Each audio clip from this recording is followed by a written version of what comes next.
और उस वक्त आपको बता दें, बड़ी खबर है। हाथरस हादसे पर एनडीआरएफ की एक टीम हाथरस भेज दी गई है। एनडीआरएफ की टीम, मेडिकल टीम भी हाथरस रवाना हुई है। वहां पर घायलों को उपचार के लिए एटा, अलीगढ़ आसपास ले जाया जा रहा था, लेकिन अब एनडीआरएफ की टीम के साथ मेडिकल टीम जो है वहां पर रवाना कर दी गई है। क्या अभी भी कुछ लोग वहां पर फंसे हो सकते हैं? क्या अभी भी घायलों को वहां पर हादसे स्थल पर मौजूद हैं? अक्षय पालीवाल हमारे संवाददाता जो और ज्यादा अपडेट देंगे। अक्षय, फिलहाल आप क्या कुछ दे पा रहे हैं? आप हादसा स्थल पर मौजूद हैं। क्या सभी घायलों का रेस्क्यू कर लिया गया है? सभी शव वहां से निकाल लिए गए हैं? जी बिल्कुल, मैं आपको बता दूं कि यह वही स्थल है जहां पे अब से कुछ देर पहले 2:30 बजे करीब एक घटना होती है। इस घटना में लगभग 135 से अधिक लोगों की मौत हो जाती है। वहीं आपको बता दें कि कई लोग अभी भी मूर्छित अवस्था में बने हुए हैं। बिल्कुल आप देख सकते हैं, यह वही पंडाल है जिसपे 2:30-2 बजे करीब जो भोले बाबा का यह सत्संग चल रहा था।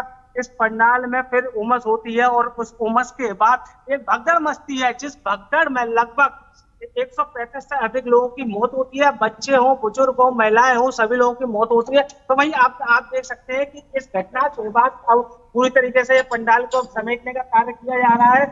आपको बता दें कि ये कार्यक्रम का आयोजन की तैयारियां लगभग 1 महीने से चल रही थी और आपको बता दें कि 18 जून को इस कार्यक्रम की परमिशन होती है, जिसमें ये सभी परमिशन दी जाती है प्रशासन की ओर से। लेकिन प्रशासन की ओर से ये अंदाजा नहीं लगाया जाता है कि आखिर इस कार्यक्रम में कितनी भीड़ रहेगी, क्योंकि अगर कोई मानक की बात करें तो कुछ मानक होते हैं, धार्मिक आयोजन था, और लेकिन जब भीड़ का अंदाजा देखें तो हजारों की संख्या में इस पंडाल में लोग यहाँ सत्संग सुनने के लिए पहुंचे हुए थे, जिसमें 135 से अधिक लोगों की मौत हुई है। तो वहीं सैकड़ों लोगों की जो बताई जा रही है इस उमस भरी गर्मी में बेहोश हुए हैं। एक के ऊपर एक लोग चढ़े हैं इस भगदड़ में, और इस भगदड़ में के बाद का ये नजारा आप देख सकते हैं। आप घटना को लगभग 3 घंटे। अक्षय पालीवाल, आमतौर पर जो हादसा स्थल होता है उसको आप नहीं टच करते हैं, तो पूरा पूरा पंडाल डिसमेंटल होना शुरू हो गया। कम से कम पता तो चलता कि पंडाल में जगह कम थी निकलने की। क्या वजह रही थी? क्या पंडाल पूरी तरह से बंद था?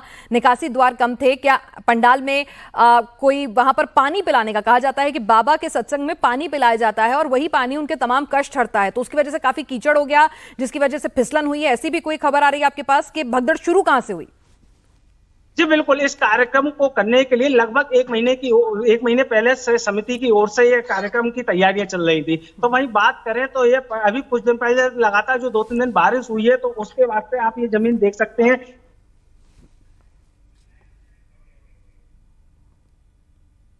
चलिए, तो बारिश की वजह से भी जमीन जो है उसमें थोड़ा सा जिस तरह से पानी के बाद जमीन जो है फिसलन भरी हो जाती है। और क्या बाबा के आयोजन में भी जिस तरह से एक चश्मदीद कह रहे हैं कि टंकी थी, टंकी से पानी रिस रहा था, कोई कह रहा है कि बाबा के आयोजन में पानी पिलाया जाता था जिससे तमाम कष्ट जो है वो हरते थे, तो क्या उसकी वजह से वहां फिसलन हुई? क्या वजह रही? अक्षय, आप हमारे साथ फिर से जुड़ गए हैं। क्या वजह बताई जा रही है इस भगदड़ की, और क्या निकलने के लिए रास्ते कम थे? पंडाल क्या पूरी तरह से ब्लॉक था?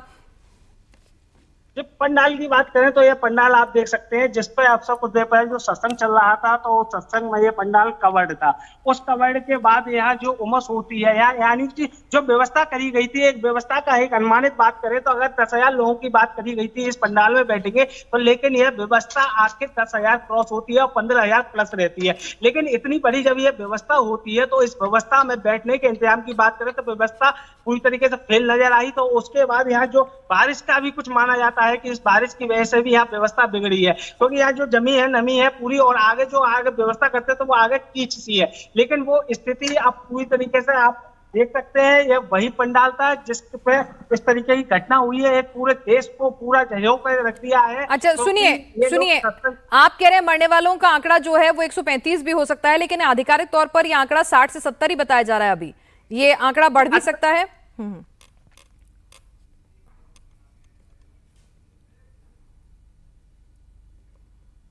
तो अक्षय पालीवाल, हमारे जो संवाददाता ग्राउंड जीरो से वो पंडाल दिखा रहे हैं, वो पंडाल भी अब डिसमेंटल करना शुरू हो गया है। सवाल ये है कि अगर कहीं पर कोई हादसा हुआ है तो आमतौर पर उस जगह को आप उस वक्त डिसमेंटल नहीं करते हो, कम से कम जांच में पता तो चले कि पंडाल में फॉल्ट था, निकासी द्वार नहीं बनाए गए थे, क्यों वहां पर इतना ज्यादा क्लॉस्ट्रोफोबिक हो गया, क्या दिक्कतें थी। तो लेकिन पंडाल फिलहाल डिसमेंटल होता हुआ दिख रहा है। अक्षय, ये बाबा जो है इसके बारे में आपको कुछ क्या जानकारी है? क्यों ये आसपास के इलाकों में इतने पॉपुलर थे? शायद अक्षय से हम लोग लगातार संपर्क नहीं कर पा रहे हैं, कुछ टेक्निकल इश्यूज हैं, लेकिन आप देख रहे हैं तस्वीरें, अक्षय बता रहे हैं कि मरने वालों का आंकड़ा जो है वो 100 को पार कर सकता है, ये भी आशंका जताई जा रही है। अक्षय, जी बिल्कुल, ये पंडाल जो भी मानक है, जो जांच का विषय बताया गया है, लखनऊ से आदेश जारी कर दिए गए सभी अधिकारियों को अलर्ट रहने के, लेकिन जो जांच का विषय बताया गया है, तो ये पंडाल अब पूरी तरह डिस्ट्रॉय हो रहा है, क्योंकि आप देख सकते हैं पूरी तरीके से जो पंडाल बना हुआ था, तो वो अब पूरी उखाड़ने का काम चल रहा है समिति की ओर से। लेकिन बात करें तो अभी भी इस ओर अधिकारी कोई रोकने वाला नहीं है, क्योंकि इस पंडाल में ही 100 से अधिक लोगों की जान गई है। सबसे बड़ा सवाल बनता है कि इन मौतों का जिम्मेदार कौन है, आखिर कहाँ लापरवाही रही इतने बड़े कार्यक्रम में, और किसकी लापरवाही रही इस कार्यक्रम में कि इतनी मौतें होती हैं और अभी भी कई लोग बेहोशी की हालत में बने हुए हैं।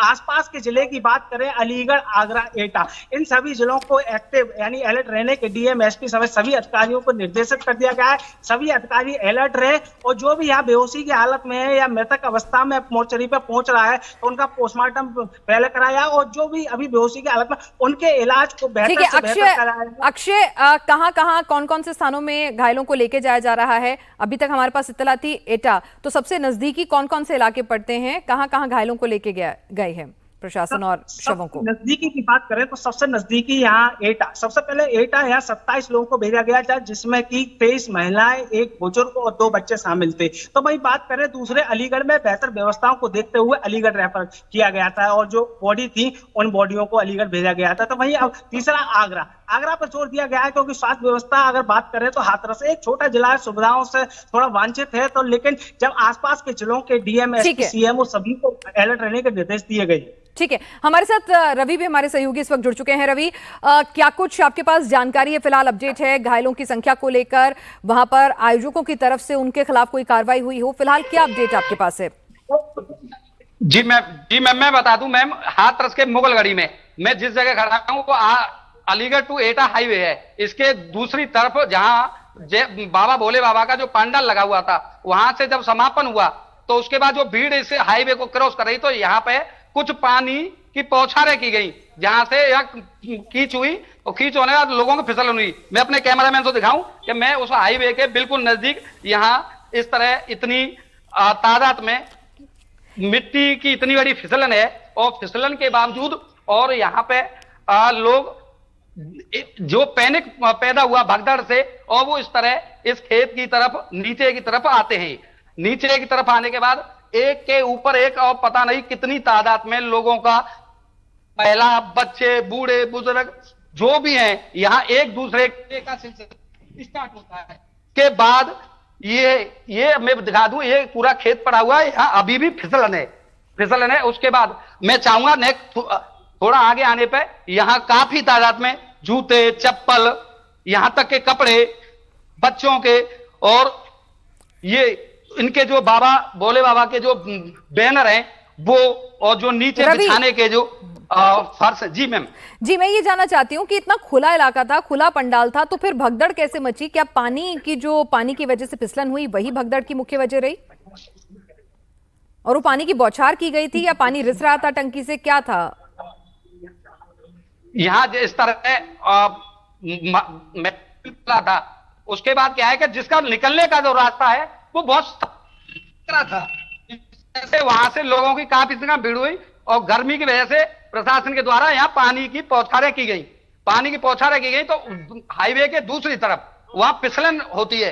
फिसलने के बाद कुछ लगते हैं तो अंदर की तरफ से इस तरह का एक रैला आता है। उसके बाद मैं आपको बता दूं, ये बाजरे की खेत है, और यहाँ पे मैं दिखाऊंगा अपने कैमरामैन को कितने तादाद में पैरों के निशान बने हुए हैं। अभी भी यहाँ इतनी कीचड़ है। और उसके बाद मैं दिखाना चाहूंगा, ये जो कपड़े लत्ते, जूते और इस तरह के, ये काफी संख्या में दिखाऊंगा। इसमें यहाँ कुछ जगह डेड बॉडियों के भी निशान बने हुए हैं। उसके बाद मैं आपको अभी मैं चाहूंगा और थोड़ा आगे आए, इस बाजरे की जमीन, मैं बिल्कुल उस जगह स्पॉट पे हूं जहां पता नहीं कितनी संख्या में लोगों की मौत हुई है और कितने लोग घायल हुए हैं। अभी प्रशासन की तरफ से ऐसा कुछ कहा नहीं गया है।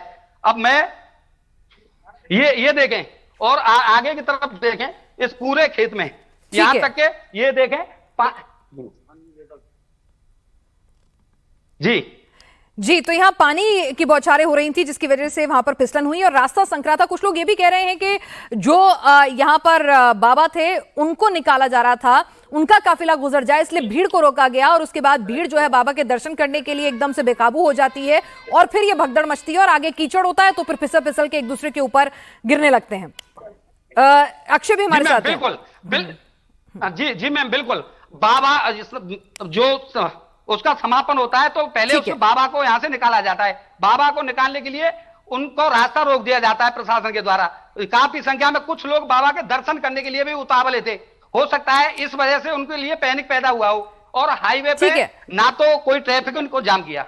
ठीक है, अक्षय भी हमारे साथ जुड़े हुए हैं। अक्षय, आप घटनास्थल पर मौजूद हैं, क्या वहां पर आला अधिकारी, पुलिस के अधिकारी मौजूद हैं? क्योंकि जो जगह हादसे की जगह है, जो हादसा स्थल है, उसको तो डिसमेंटल किया जा रहा है, कोई रोकने वाला नहीं नजर आ रहा है। जी बिल्कुल, यहाँ अगर बात करें तो अभी हम बाहर से अंदर की तरफ एंट्रेंस कर रहे थे तो उस एंट्रेंस में देखने को मिला कि कुछ लोग यहाँ रुके हुए थे, तो वही केवल 2 डायल 100 की गाड़ियां देखने को मिली। हालांकि किसी भी तरीके से मजिस्ट्रेट, एलआईओ और एसडीएम किसी भी कोई टीम नहीं देखने को मिली कि जो जहाँ पे पंडाल है आके जांच होगी तो क्या होगी और उसके बाद पंडाल पूरी तरीके डिस्ट्रॉय किया जा रहा है। हालांकि यहाँ अभी जो शुरुआती दौर क्या रहा होगा ये किसी को नहीं मालूम, लेकिन अभी की बात करें प्रेजेंट में तो कोई भी इस पंडाल को जो ये लोग निकाल रहे हैं ऐसा रोकने वाला कोई नहीं है। हालांकि सब लोग जा चुके हैं तो बस 2-4 लोग समिति में बचे हुए हैं जो इस पंडाल को अब निकालने का कार्य कर रहे हैं। तो पंडाल को निकालने की, डिसमेंटल करने की इतनी जल्दबाजी क्यों?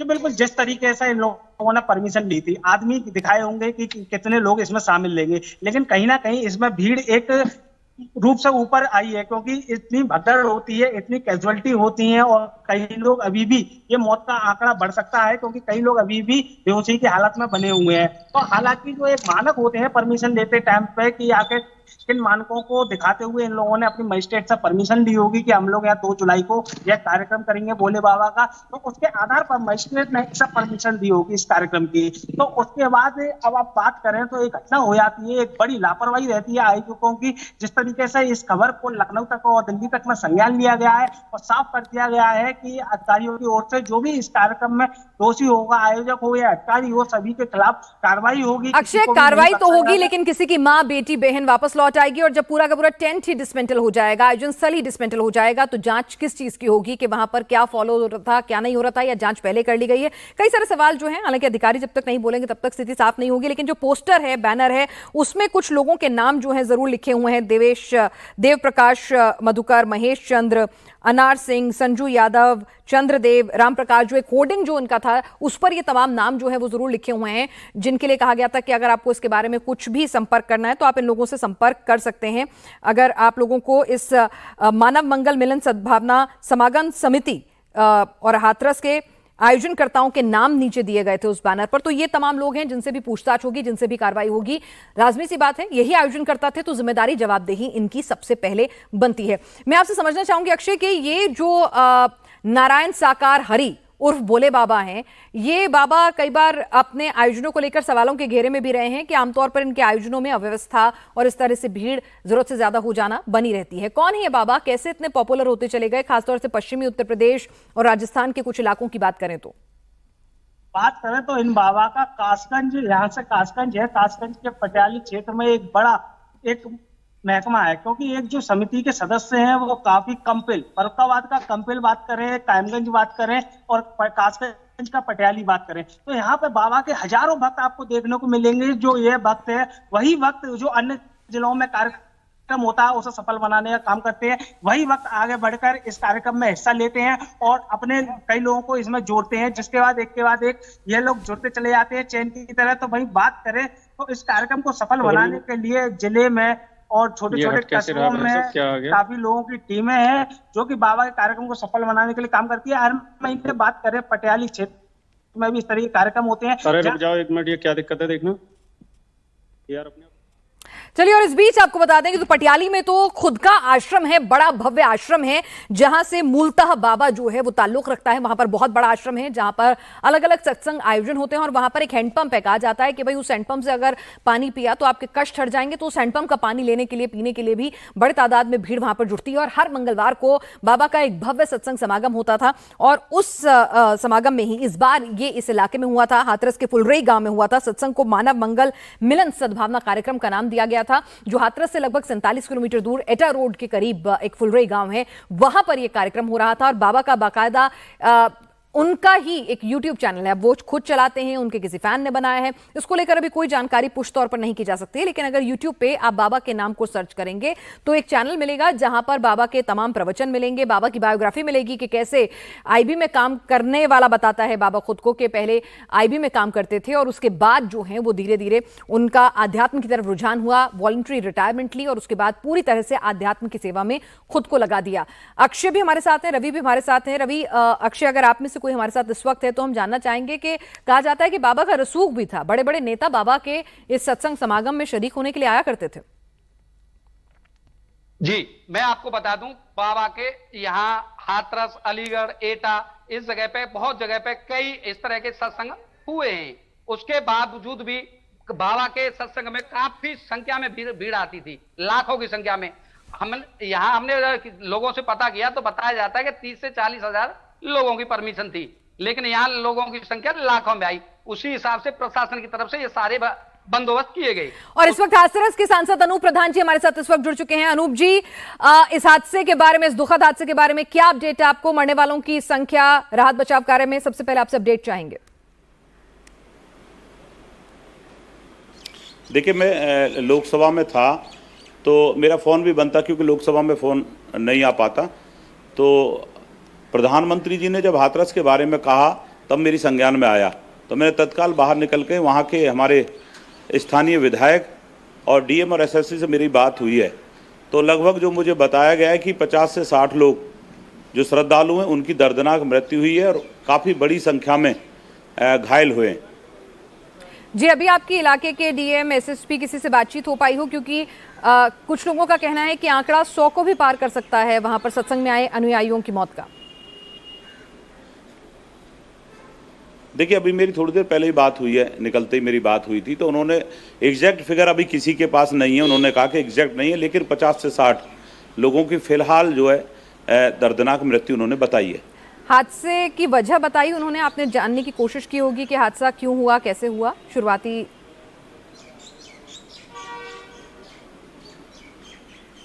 हादसे में उन्होंने जो बताया है, अभी ये सब जांच के विषय हैं, वो क्लियर नहीं बता पा रहे हैं। लेकिन कुछ लोगों का कहना, मेरी ओर से भी वहाँ के विधायक जी से भी बात हुई, कोई कह रहे हैं कि दम घुटने की वजह से ये घटना हुई है। तो अभी ये सब क्लियर नहीं है।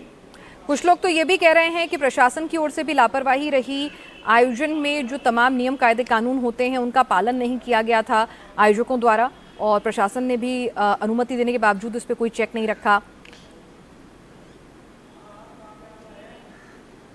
देखिए मैडम, ये सब जांच के विषय मेरी भी बात हुई है कि परमिशन थी कि नहीं थी, लेकिन वहाँ के एसएसपी द्वारा बताया गया कि कार्यक्रम की परमिशन थी, लेकिन क्या व्यवस्थाएं थी क्या नहीं थी ये सब जांच के विषय, क्योंकि मैं भी मौके पर नहीं था, ना मैंने देखा है। तो निश्चित ये सब जांच के विषय, माननीय मुख्यमंत्री जी ने इसमें एक हायर कमेटी गठित कर दी है, और निश्चित ही मैं समझता हूँ कि जाँच करके इसमें प्रभावी कार्रवाई होगी, और प्रयास करेंगे कि भविष्य में इस तरह की घटना ना हो, उसको कैसे रोका जाए, इसके लिए भी हम सब लोग मिलकर प्रयास करेंगे। क्या आप कभी नारायण साकार हरि से आपकी मुलाकात हुई? क्या कभी आपने इनका सत्संग अटेंड किया है? क्योंकि काफी पॉपुलर है आपके क्षेत्र में ये। नहीं मैडम, मैंने नहीं किया। जी, मैंने तो पहली बार ही मतलब जो है इनके बारे में सुना है। मैं कभी इनके सत्संग में नहीं गया और ना ही मेरी जानकारी में था, क्योंकि लगातार 24 तारीख से पार्लियामेंट चल रही है, तो मैं भी बीच में 2 दिन के लिए गया था क्षेत्र में, वैसे शनिवार और इतवार के दिन, लेकिन मेरे संज्ञान में नहीं था। आपने कभी इनका नाम नहीं सुना? आप नहीं जानते कि ये इतने प्रसिद्ध बाबा हैं? नहीं, मेरी जानकारी में नहीं था। मेरी जानकारी में नहीं था कि कहाँ सत्संग करा रहे हैं, कितनी क्या क्या व्यवस्थाएं, क्या नहीं, मेरी जानकारी में नहीं था सारे। अच्छा, और अभी घायलों को कहाँ लेकर गया है? क्या मेडिकल एड प्रोवाइड कराई जा रही है? क्योंकि कुछ लोगों का ये भी कहना था कि चिकित्सा सुविधाएं मिलने में थोड़ी देरी हुई, क्योंकि हाथरस जो इलाका है वहां पर उस तादाद में चिकित्सा सुविधा मौजूद नहीं है। देखिए, हमारे पड़ोस में ही जनपद अलीगढ़ है, उसमें मेडिकल कॉलेज है और वहाँ का भी जिला अस्पताल है। तो मेरी डीएम से बात हुई है तो उन्होंने बताया कि जो है मेडिकल कॉलेज में काफ़ी सारे घायलों को लेकर के गए और साथ ही साथ जो जिला अस्पताल है उसमें तो उनका उपचार वगैरह अच्छी तरह से चल रहा है। और भी जो कोई कहीं कमी लगती है तो निश्चित हम लोग मिलकर उसको पूरा कराने का प्रयास करें। अनूप जी, क्या आप भी घटनास्थल पर जाएंगे? मैं अभी तत्काल बस मौके पर ही जा रहा हूँ। मैं अभी तत्काल पहुंचूंगा और वहाँ सभी चीज़ों की जानकारी भी लूंगा। और कल भी मेरे संज्ञान में आया कि कल मुख्यमंत्री जी वहाँ मौके पर पहुंच रहे हैं।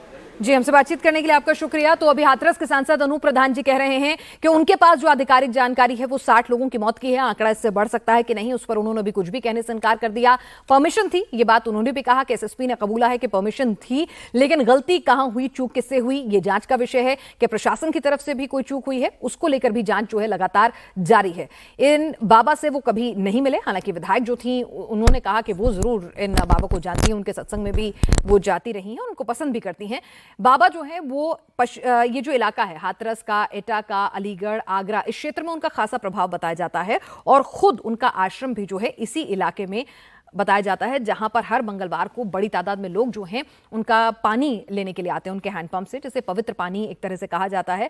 और बाबा के आयोजनों को लेकर वक्त वक्त पर सवाल उठते रहे हैं, क्योंकि इस तरह से जरूरत से ज्यादा भीड़ जुटना, अव्यवस्थित तरीके से भीड़ जुटना, ये तस्वीरें कई बार सामने आई हैं। और अभी कुछ तस्वीरें भी दिखाई जा रही हैं सोशल मीडिया में, जो कहा जा रहा है कि उन्हीं के आश्रम की अव्यवस्था की हो सकती हैं, इस तरह की बातें कही जा रही हैं। लेकिन सवाल यही है कि कहीं ना कहीं लापरवाही जो है इस पूरे मामले में बिल्कुल निश्चित तौर पे हुई है। अगर एक सत्संग जो है उसकी परमिशन, उसका अप्रूवल जो है वो प्रशासन की तरफ से दिया गया था, तो वहां पर लोकल इंटेलिजेंस इनपुट होता है कि भाई कितनी भीड़ जुट सकती है, क्या उस बाबत कोई जानकारी नहीं दी गई थी, क्या उस पर चेक एंड बैलेंस नहीं रखा गया था कि वहां पर क्या स्थिति बन रही है, वहां पर अगर भीड़ ज्यादा जुट रही है तो उस हिसाब से कि एम्बुलेंस, फर्स्ट एड और निकासी द्वार की व्यवस्था थी या नहीं थी। और अभी जो पूरा का पूरा पंडाल है उसको डिसमेंटल करने की इतनी जल्दबाजी क्यों है, बहुत सारे सवाल वहां से उठ रहे हैं।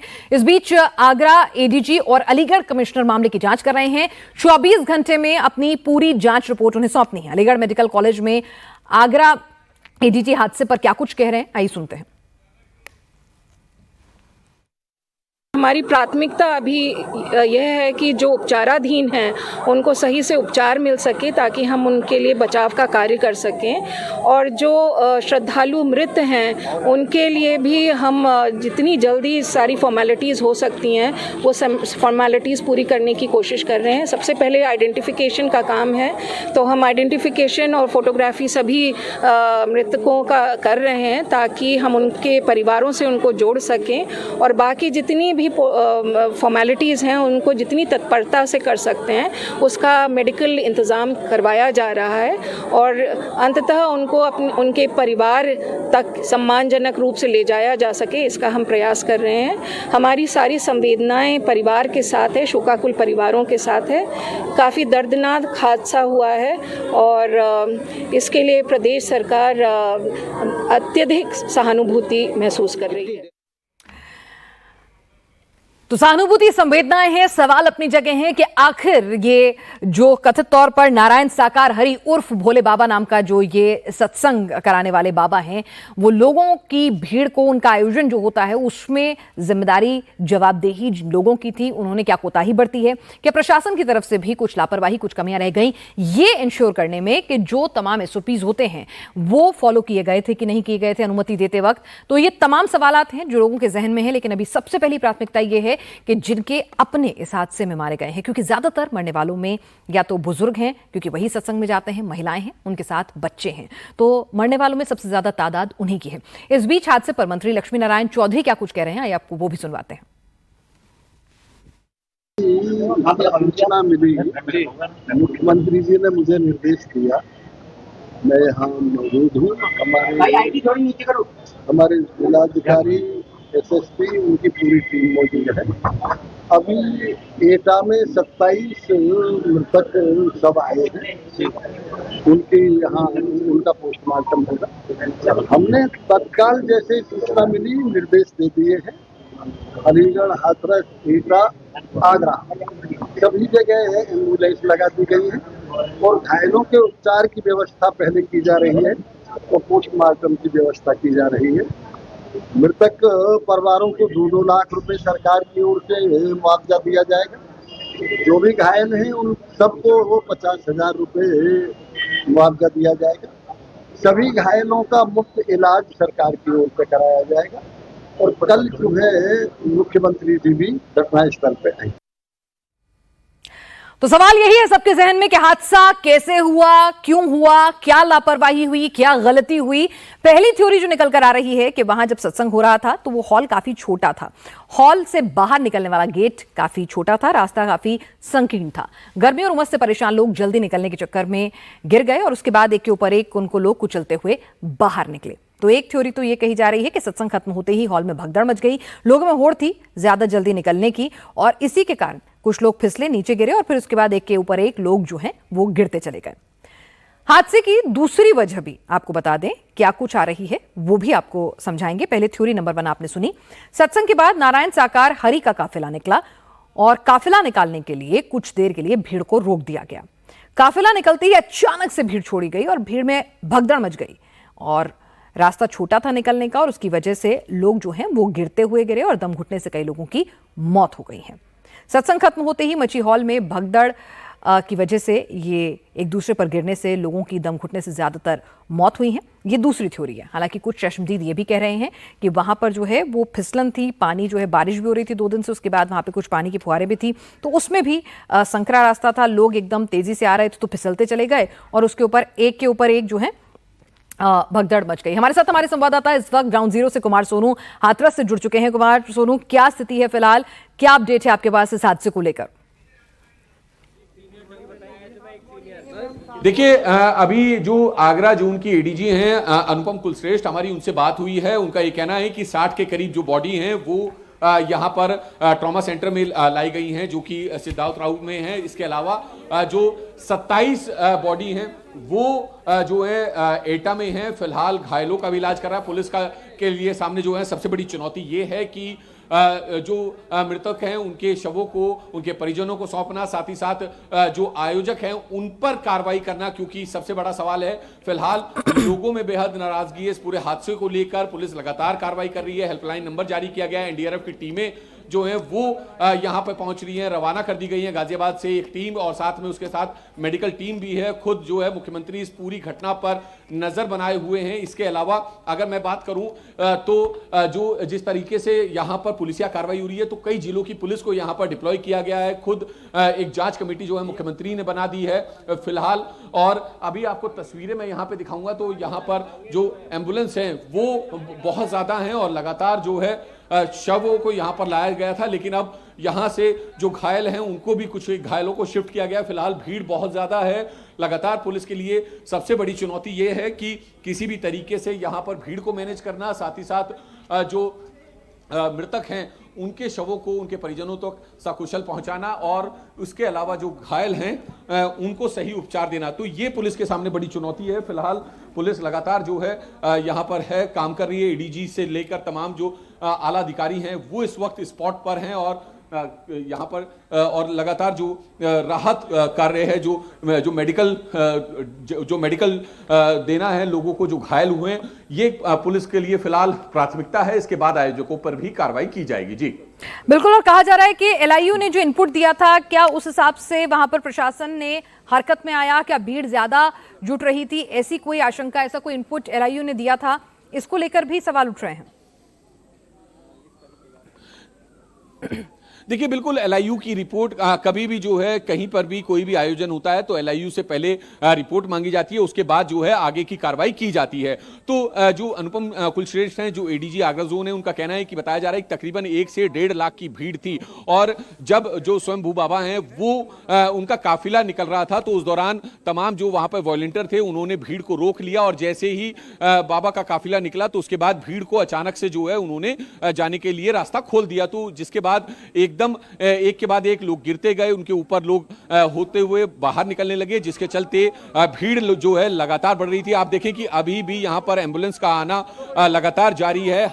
ये जो खाली एम्बुलेंस है वो यहाँ पर लाई जा रही है ताकि मरीजों को जो है सही उपचार के लिए दूसरी जगह शिफ्ट किया जा सके। तो फिलहाल जो एलआईयू की रिपोर्ट थी उसको लेकर भी जो है अब सवाल खड़े हो रहे हैं कि एलआईयू ने अपनी रिपोर्ट में क्या कहा, जिसके बाद जो है अगर वहां पर परमिशन दी गई, क्योंकि हाथरस पुलिस सूत्रों का कहना है कि परमिशन आयोजकों के पास थी, तो अगर आयोजकों के पास परमिशन थी तो वहां पर पुलिस के पर्याप्त इंतजाम क्यों नहीं थे?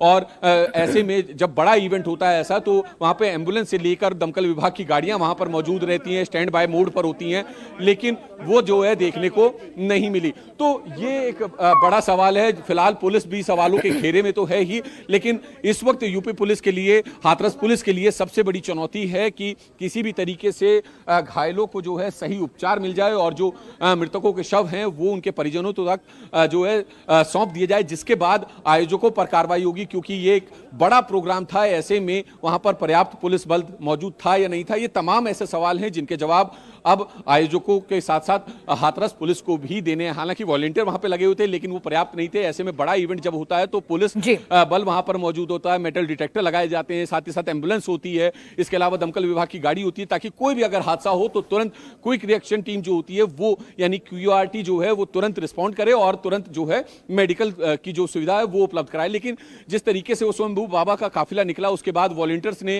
रास्ता छोड़ा, भीड़ को एकदम खुला छोड़ दिया, जिसके बाद एक लोग गिरते गए और उन गिरे हुए लोगों के ऊपर से एक के बाद एक भीड़ जब निकली तो दम घुटने से बताया जा रहा है कि ये मौत हुई है। फिलहाल मौत का आंकड़ा जो है बड़ा है और 60 के करीब हाथरस में और 27 जो हैं वो एटा में शव हैं और फिलहाल घायलों का इलाज किया जा रहा है। जी।